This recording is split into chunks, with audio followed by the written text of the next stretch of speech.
Monsieur le doyen du corps diplomatique, Excellences, Mesdames et Messieurs les ambassadeurs, représentants des organisations internationales et régionales accréditées au Mali, Mesdames et Messieurs les membres du corps consulaire, distingués collègues, Monsieur le secrétaire général du ministère des Affaires étrangères, Monsieur le chef de cabinet, Mesdames et Messieurs les chefs de service.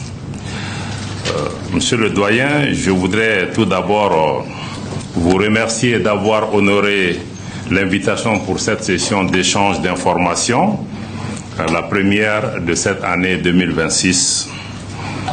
Comme le gouvernement s'y est engagé, nous privilégions toujours la communication directe avec l'ensemble des partenaires internationaux de notre pays, en toute transparence, mais aussi en toute franchise, de manière régulière et lorsque les circonstances particulières l'exigent. La présente rencontre s'inscrit, hélas, dans le cadre de circonstances particulières, je dirais même de circonstances tragiques. Comme vous l'avez déjà appris à travers les communiqués officiels du gouvernement, le Mali a été victime, le samedi 25 avril 2026, d'attaques terroristes complexes, coordonnées et planifiées avec des sponsors internes et externes contre plusieurs villes de notre pays. Ces attaques ont causé des victimes, civiles comme militaires, au nombre desquelles le regretté général d'armée Sadio Kamara, ministre d'État, ministre de la Défense et des anciens combattants, dont les circonstances de la disparition ont fait l'objet du communiqué en date du 26 avril 2026 du gouvernement de la transition. En sa mémoire et en la mémoire de toutes les victimes de ces attaques barbares et terroristes, je voudrais vous inviter à observer une minute de silence.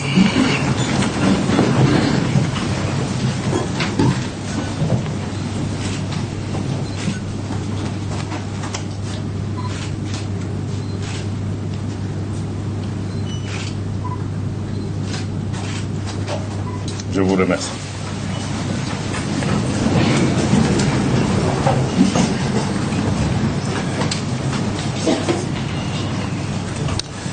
Le Mali, les Maliens, les Maliennes et les amis du Mali continuent de pleurer l'illustre disparu en la personne du général d'armée Sadio Kamara, dont la personnalité sans reproche, le parcours exemplaire, l'engagement patriotique et le sacrifice ultime en font désormais un héros national. Je réitère la gratitude du gouvernement de transition pour les très nombreux messages, appels, communiqués, témoignages et autres manifestations de sympathie, de compassion, de condoléances et de soutien reçus en cette circonstance dramatique. Je ne peux cependant m'empêcher de relever que certaines organisations internationales mandatées pour la défense des droits de l'homme, ainsi que des ONG internationales supposées défendre les droits de l'homme, ont été étrangement aphones lorsque le Mali a été attaqué le 25 avril et en revanche ont subitement recouvré l'usage de la condamnation sélective suite à l'ouverture d'une enquête et les interpellations subséquentes. Il est toujours regrettable de voir la poursuite de la politisation de cette question des droits de l'homme adossée à des condamnations à géométrie variable, souvent motivées par des intentions géopolitiques derrière. Pour en revenir aux attaques, je veux partager les constats suivants. D'abord, l'alliance entre les groupes terroristes et certains groupes armés opérant dans les régions du nord du Mali ne fait plus l'objet d'aucun doute. Les intéressés eux-mêmes revendiquent cette coalition maléfique. Cela confirme ce que les autorités de la transition n'ont cessé de répéter depuis l'attaque du bateau le Tombouctou le 7 septembre 2023. Ensuite, il faut noter que la complexité des attaques, leur coordination et le nombre de terroristes engagés confirment le changement de mode opératoire des groupes terroristes. Amorcé depuis quelques mois, d'abord, vous en avez été témoin pour tenter d'asphyxier l'économie nationale. Ce plan cynique a échoué grâce à la réactivité des forces armées et de sécurité et leurs partenaires. Un plan de contingence et de riposte des autorités nationales a été mis en œuvre efficacement. Ces attaques ne sont pas des faits isolés, comme vous le savez, elles s'inscrivent dans un vaste plan de déstabilisation du Mali et aussi une tentative de remplacer l'exécutif malien par la horde terroriste, d'où cette alliance contre nature à travers cette coalition terroriste groupe armé. Ce qui s'est passé ce jour du 25 avril ne visait pas autre chose qu'à décapiter le leadership du pays. Il y avait deux cibles majeures qui étaient visées. La première était la résidence du chef de l'État à Kati. Deux camions piégés ont ciblé cette résidence. Un s'est explosé, un a reçu des coups de feu et s'est explosé. Le deuxième, à cause de ses réponses, n'a pas pu exploser. Donc la cible était bien connue. La deuxième, malheureusement, le camion piégé qui a éclaté à la résidence du ministre d'État, ministre de la Défense et des Anciens Combattants. Vous connaissez la suite. Je crois que l'objectif était absolument très clair, de remplacer le leadership pour pouvoir amener des personnalités qui sont certainement à la solde de puissance, qui ne cherchent qu'à briser la dynamique de refondation de notre pays, le choix de notre pays de prendre en main son destin, d'assumer sa souveraineté, d'assurer sa sécurité, d'évoluer de façon autonome au Mali, dans la région et sur la scène internationale. Et cette volonté ne pourra pas être brisée. Notre pays va continuer à se tenir debout, à faire face et à assumer ses décisions. Comme le dirait l'écrivain Joseph Kizerbo, je le répète chaque fois, Nan Lara Ansara, si nous nous couchons, nous sommes morts. Le Mali ne va pas se coucher. Nous n'allons pas accepter une subjugation pour nous soumettre au diktat d'États de la région ou d'États plus éloignés qui estiment qu'il leur appartient de désigner qui doit diriger notre pays, quelles décisions nous devons prendre. Cette décision appartient aux Maliens. Nous allons pouvoir les assumer en toute dignité, en toute responsabilité, malgré ces attaques lâches et perfides. Dans leurs entreprises funestes, les groupes armés ont reçu le soutien de sponsors internes et externes qui fournissent des renseignements, des moyens logistiques et recrutent des terroristes ou en tout cas des mercenaires qui se font appeler terroristes. Certains de ces sponsors agissent d'ailleurs à visage découvert, comme l'Ukraine qui a publiquement revendiqué son appui logistique aux terroristes opérant au Sahel. D'autres continuent encore de garder la tête dans le sable. Il s'agit pour nous très clairement, aujourd'hui, il faut que nous comprenions quand nous parlons de lutte contre le terrorisme de quoi nous parlons. Pour nous, la lecture est absolument très claire. Pour nous, il s'agit d'une guerre hybride, une guerre qui est menée par procuration par certains États contre le Mali et contre les autres pays de la Confédération des États du Sahel. En s'attaquant à une mosquée le 25 avril, cela confirme à nouveau que le terrorisme au Sahel est politique.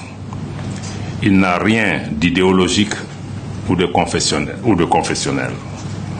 Il s'agit aussi d'une guerre informationnelle dans laquelle s'entremêlent la désinformation, la manipulation, l'apologie du terrorisme et même, nous allons plus loin, de blanchiment du terrorisme à tel point que ceux qui aujourd'hui qualifient les autorités de la transition de junte sont aujourd'hui des alliés, les porte-voix et les relais médiatiques des groupes terroristes. Et vous suivez quotidiennement certains médias qui sont devenus aujourd'hui les porte-paroles clairs qui offrent les tribunes nécessaires à ces groupes terroristes sans qu'une voix soit élevée pour les appeler à la morale, à la raison et même au respect du droit. S'agissant de la réactivité de nos forces de défense et de sécurité, je rappelle que nous nous sommes engagés malgré nous dans une guerre. Je rappelle que nous sommes engagés malgré nous dans une guerre asymétrique. Cela signifie qu'à la différence des conflits conventionnels, face aux forces armées maliennes, il n'y a pas d'ennemi clairement identifié. Mais des terroristes opérant de manière sournoise, j'allais même dire de manière perfide, parce que certains portaient pratiquement des uniformes de notre armée, de manière sournoise, de manière perfide, agissant, étant dissimulés au sein des populations et posant des coups d'éclat sur des cibles militaires comme civiles, ce qui rend ce combat extrêmement difficile. Cela nécessite une réponse adaptée à la menace que nos forces armées et de sécurité s'emploient à exercer au quotidien. Dans cette lutte contre le terrorisme, je réaffirme la très haute appréciation des plus hautes autorités de la transition, du gouvernement et du peuple malien pour tous les appuis et soutiens multiformes du Burkina Faso, du Niger dans le cadre de la Confédération des États du Sahel. Grâce à l'opérationnalisation de la force unifiée de l'AES, notre lutte commune contre le terrorisme porte ses fruits. Sans être fataliste, les attaques comme celle du 25 avril 2026 font malheureusement partie des différents scénarios de la guerre asymétrique. En dépit des actes posés et des victimes causées, le Mali ne reculera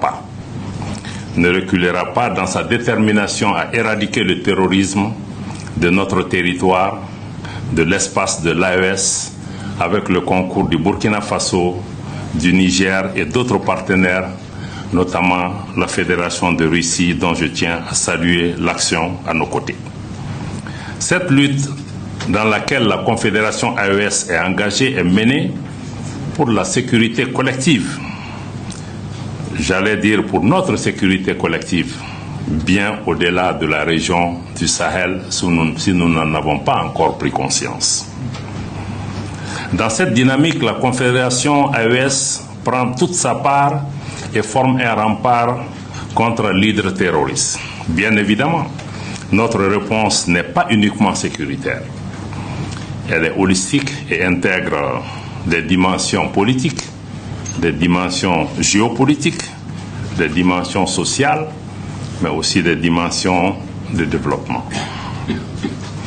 Toutefois, je dois clarifier que le gouvernement n'envisage pas de dialogue avec les groupes armés terroristes, sans foi ni loi, qui portent la responsabilité des événements tragiques que vivent nos populations depuis des années.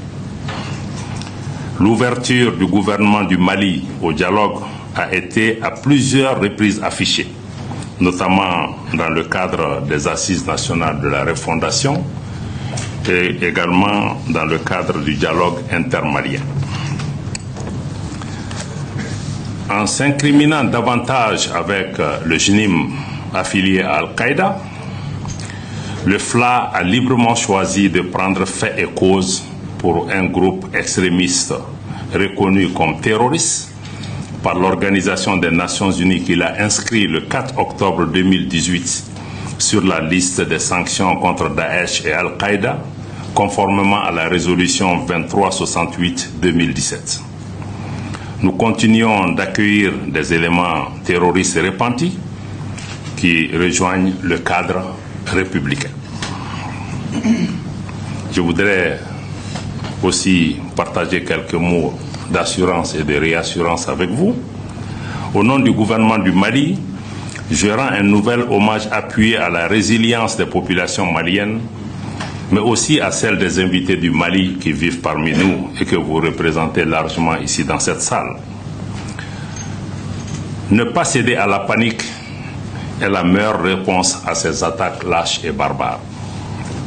Malgré la tentative de renversement des autorités, les institutions de la République restent fortes et la continuité institutionnelle sécuritaire est maintenue, voire renforcée, avec l'attribution des fonctions de ministre de la Défense au chef de l'État, qui constitutionnellement est le chef suprême des armées. La nomination du général Oumar Diarra, ancien chef d'état-major général des armées, aux côtés du chef de l'État, en qualité de ministre délégué, assure également la continuité institutionnelle. De manière opérationnelle, le nouveau chef d'état-major général des armées qui vient d'être nommé en Conseil des ministres est également un acte de confirmation de cette continuité institutionnelle, mais aussi de la continuité dans nos choix politiques et les réponses à apporter pour préserver la souveraineté du Mali, défendre son intégrité territoriale, quelles que soient les circonstances. Aucun Malien, aucun chef d'État, aucun gouvernement ne cédera une once de notre territoire. Nous défendrons notre pays, nous défendrons notre souveraineté. Une enquête a également été ouverte par le procureur de la République près le tribunal militaire de Bamako le 1er mai 2026 et les investigations menées rigoureusement ont permis d'identifier et d'appréhender des personnes civiles comme militaires liées à la planification, à la coordination et à l'exécution de ces attaques. C'est vous donner l'assurance que force restera à la justice pour faire son travail. Les mesures sont prises pour le renforcement et une adaptation de notre dispositif sécuritaire sur l'ensemble du territoire national. Ces attaques simultanées et odieuses n'ont fait que renforcer la combativité, la détermination et l'unité des Maliens autour de la préservation de nos institutions de la République, mais aussi de la confiance des Maliens en leurs forces armées et de sécurité. C'est le lieu pour moi de dénoncer les pays dont les médias servent de plateforme pour véhiculer les messages des terroristes. Pour ce qui concerne les missions diplomatiques et consulaires et les représentations d'organisations internationales, des effectifs supplémentaires de police ont été déployés. Les commissariats ont reçu des consignes pour renforcer les patrouilles autour des chancelleries. Je partagerai tout à l'heure avec vous les coordonnées du point focal du ministère de la Sécurité et de la Protection civile chargé de la coordination avec les missions diplomatiques et consulaires.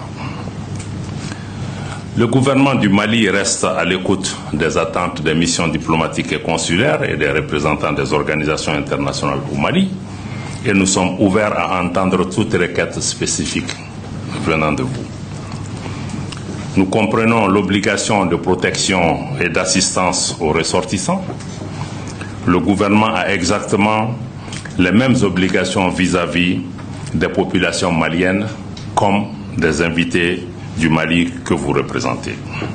J'invite simplement les uns et les autres à considérer ce faisant l'impact négatif des interprétations de la teneur ou de la forme de certains de ces messages sur la situation sécuritaire nationale et sur le moral de nos concitoyens.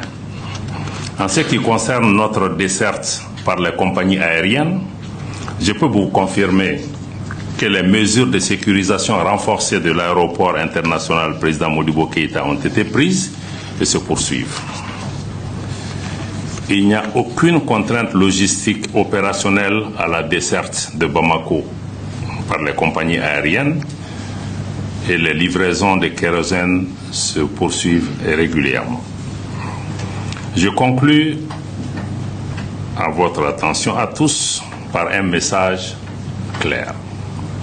Les forces armées et de sécurité poursuivent leur mission avec courage, professionnalisme et détermination. L'État du Mali est debout. L'État du Mali agit. L'État du Mali veille. Le Mali a certes été frappé Comme l'adage le dit, le Mali peut tanguer, mais le Mali ne chavirera pas. Je vous remercie de votre attention.